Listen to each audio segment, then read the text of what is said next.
Hi, I'm Sandy Peterson, and this is how to play Cthulhu Wars. First, to set up the game, you lay out everyone's faction cards by the side of the game board, put their spell books nearby at hand, and set up their creature pool somewhere within easy reach. Now, on the faction card, it says where to set up your starting units. For example, Crawling Chaos says 6 cultists and a controlled gate in South Asia. The gates look like this. You put a cultist on top of the gate to show that he controls it.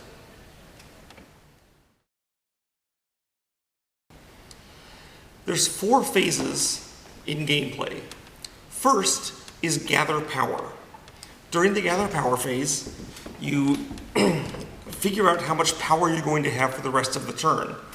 You get 1 power for each cultist you control and 2 power for each gate you control. So, at the moment, everyone has 6 cultists and 1 gate, so 6 plus 2 is 8 power.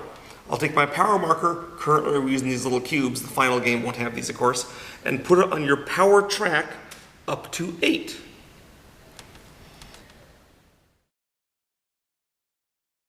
The next phase of play is determine first player. The first player is the player who has the most power. If there's a tie for who has the most power, then the person who was first player last turn breaks the tie and decides who gets to have it. The very first turn of the game, it's always Cthulhu. We're using this temporary marker to show who the first player is. One of the other duties of the first player when he receives the first player marker is to point it in a direction of play. For example, if I was first player, I could place it this direction, or I could place it this direction. That will show the direction play will go for the rest of that turn. So you can point it away for someone you want to go last in the turn. There's a slight advantage for going earlier. The third and most important phase are the action rounds. This is probably 95 to 98% of the play. During your action round, you will take 1 action, typically costing 1 or more points of power. When you finish your single action, play proceeds to the next player, he takes an action, goes on to the next, she takes an action, and this keeps going around. It keeps proceeding this way. Each turn, you'll spend some power, you'll do your action until finally your power is down to 0. If your power is 0, while your friends still have some power left, they can continue taking actions until they run out. When it's your round, you will spend 1 or more points of power and take exactly 1 action. Then it will pass on to the next player. He will take an action after spending some power. Then the next person will do that. And this will keep going around, coming back to you again. You'll take a second action until everyone is out of power. If you run out of power first, so you have no power while your friends still have power, they'll be able to keep taking actions while you sit there idly, unable to take anything.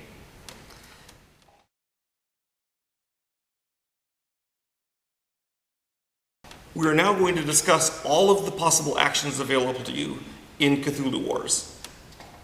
First, if you have a cultist in an area that does not have a gate, you are able to spend 3 power and place a gate.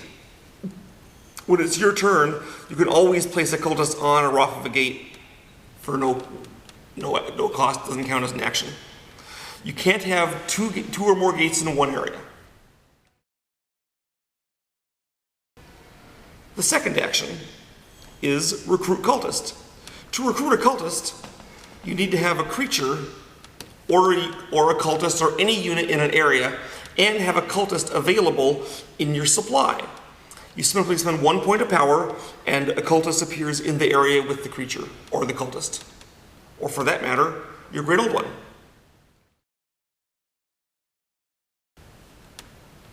Third is summon monster. On your faction card, it lists a cost for every single unit you're able to produce, including your monsters. To summon a monster, you need to have a controlled gate in an area. You spend the power needed for that monster. For example, it costs 3 power for Crawling Chaos to summon a hunting horror. So I would spend 3 power, and I would place a hunting horror either in this area or this because they both have gates. You can normally only summon 1 monster during a summon monster phase. However, Every faction has some special ability only they can do. Black Goat, for instance, has the ability to summon multiple monsters during a summon monster action at one or multiple gates. To move, you spend 1 power for each unit you wish to move. For example, I could spend 2 power and move him to here and him to here. That would count as 1 action. You can't spend 2 power to move 1 unit 2 spaces. Each unit will only move 1 space when you spend for it, but you could spend 6 power and move all 6 of your cultists or something. Now, again, there's always exceptions to everything. Crawling Chaos units have the ability to fly, even the cultists. So when they move, one of their units can move 2 spaces for just 1 cost. So for example, this Hunting Horror could fly across the North Pacific and land in Western North America for 1 point of power as 1 move action.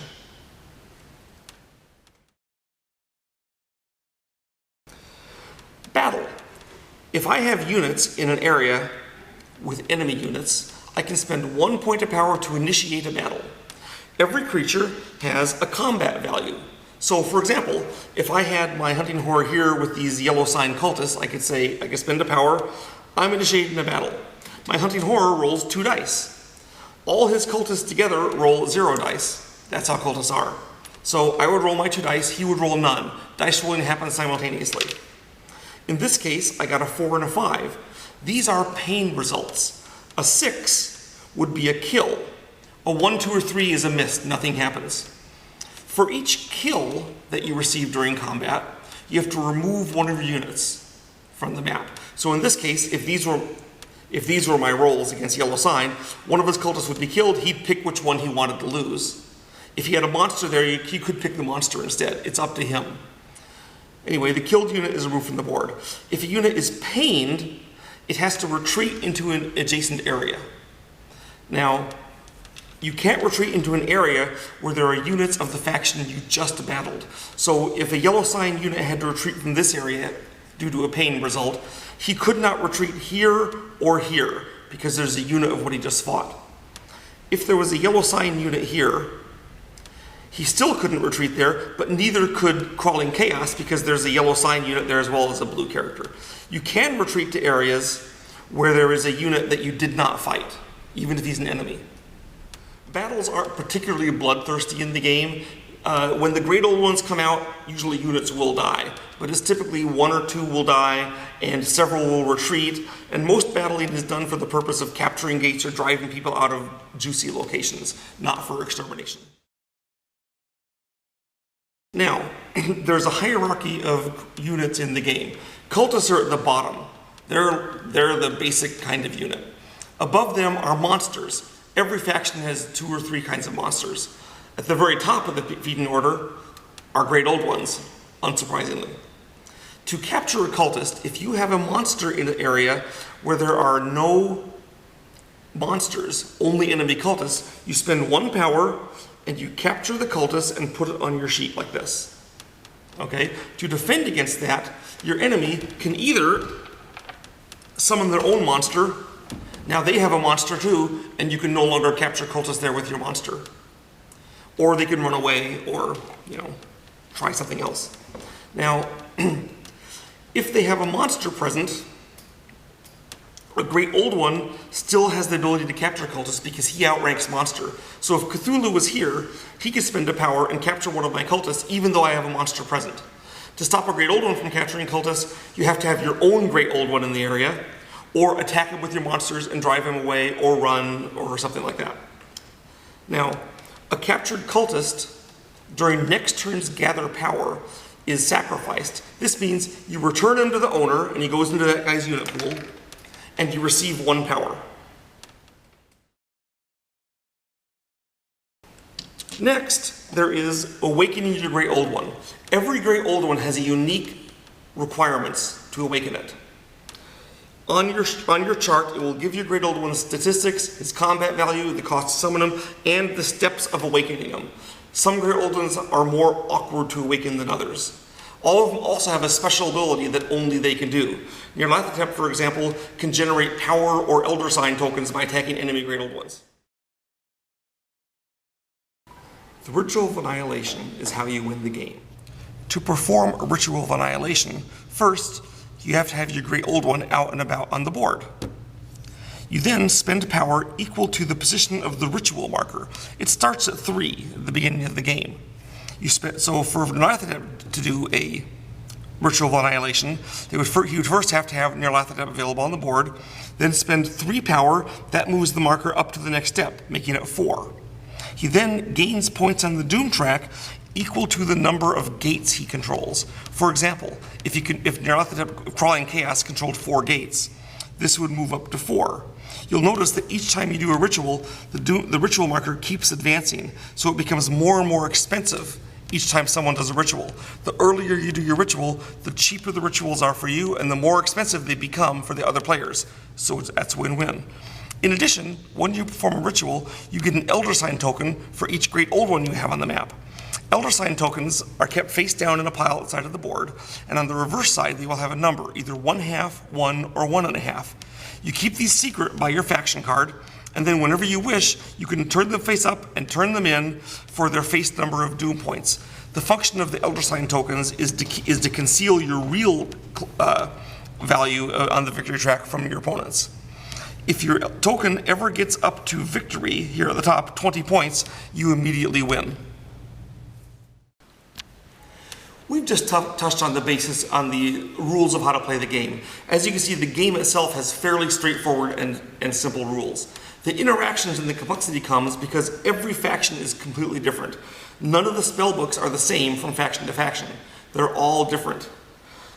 Your special powers are different. Your monsters have different ability. You have different monsters. So in the interactions between your spellbooks and your creatures and your various strategies is where the depth of the game comes out. And there are a lot of different ways you can interact. As you become more experienced at Cthulhu Wars, you'll eventually reach the point where you see an enemy player get a spellbook and you realize some of what this implies for you and begin to look at what the spellbook of yours will best, not counteract it exactly, but at least mitigate the damage you're about to receive. And that's how we play Cthulhu.